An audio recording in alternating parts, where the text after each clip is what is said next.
খুব বেশি বিপদে আছেন, দেয়ালে পিঠ থেকে গেছে, পৃথিবীতে কোনো মানুষের কাছ থেকে সহায়তা পাওয়ার আশা ছেড়ে দিয়েছেন, অসুবিধা নাই। এই তিনটা আমলকে আপনি নিজের জন্য বাধ্যতামূলক করেন, ইনশাআল্লাহ তাআলা হেফাজত করবেন। জীবনে বহুবার আমি আমলটা করে দেখেছি, কঠিন কঠিন বিপদে আল্লাহ তাআলা কিভাবে উদ্ধার করেছেন আমি নিজে অবাক হয়ে গেছি, সারপ্রাইজড হয়ে গেছি। কোন বিপদে পড়লে দোয়া ইউনুস খতম করে দোয়া করা যাবে কিনা? ভাই, দোয়া ইউনুস এটা যে কোনো বিপদে পড়াটা হাদিস এবং কোরআন উভয়টি দ্বারা প্রমাণিত। কোরআনে কারীমে আল্লাহ রাব্বুল আলামিন বলেছেন যে ওয়া কাযালিকা নুনজিল মুমিনিন। ইউনুস আলাইহিস সালাম বিপদে পড়ার পর তিনি যে দোয়া করেছেন, লা ইলাহা ইল্লা আনতা সুবহানাক ইন্নী কুনতু মিনাজ জালিমিন, এই বাক্যগুলো পড়ার পর এগুলো বলে বলে আল্লাহর কাছে তিনি দোয়া করেছেন, আল্লাহ তাআলা তার বিপদ উদ্ধার করেছেন। বিপদে পড়ার পর তিনি যেরকম উদ্ধার হয়েছেন এগুলো পড়ে আল্লাহ তাআলা কোরআনে এই দোয়ার উল্লেখ করে, এই বাক্যগুলোর উল্লেখ করে এরপরে বলেছেন ওয়া কাযালিকা নুনজিল মুমিনিন, একই ভাবে তাকে যেরকম এই বাক্যগুলো এই জিকিরগুলোর মাধ্যমে আমি রক্ষা করেছি, হেফাজত করেছি ওই বিপদ থেকে, মাছের পেট থেকে, একই ভাবে আমি মুমিনদেরকেও রক্ষা করব। নবী করিম সাল্লাল্লাহু আলাইহি সাল্লাম বলেছেন যে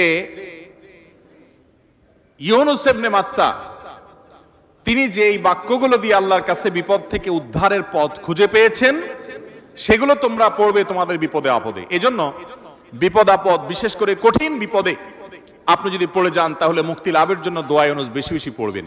এর পাশাপাশি আরো দুটি আমলের কথা বলতে পারে, যেটা আমার জীবনে বহুবার আমল করে দেখেছি, আমি হাতে হাতে পেয়েছি আলহামদুলিল্লাহ। এক নম্বর হলো দোয়া ইউনুস, আরেকটা হলো ইস্তেগফার।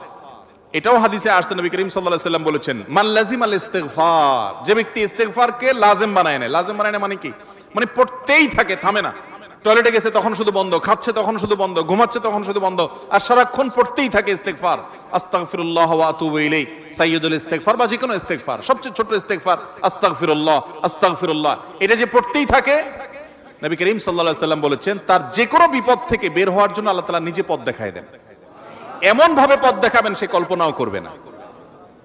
এবং জীবনে বহুবার আমি আমলটা করে দেখেছি, কঠিন কঠিন বিপদে আল্লাহ তাআলা কিভাবে উদ্ধার করেছেন আমি নিজে অবাক হয়ে গেছি, সারপ্রাইজড হয়ে গেছি।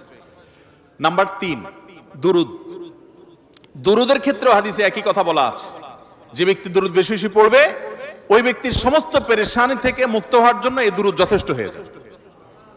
তাহলে 3টা আমলের কথা বললাম, দোয়া ইউনুস, লা ইলাহা ইল্লা আনতা সুবহানাকা ইন্নী কুনতু মিনাজ জালিমিন, আরেকটা হলো ইস্তেগফার বেশি বেশি, আরেকটা হলো দুরুদ। খুব বেশি বিপদে আছেন, দেয়ালে পিঠ থেকে গেছে, পৃথিবীতে কোনো মানুষের কাছ থেকে সহায়তা পাওয়ার আশা ছেড়ে দিয়েছেন, অসুবিধা নাই।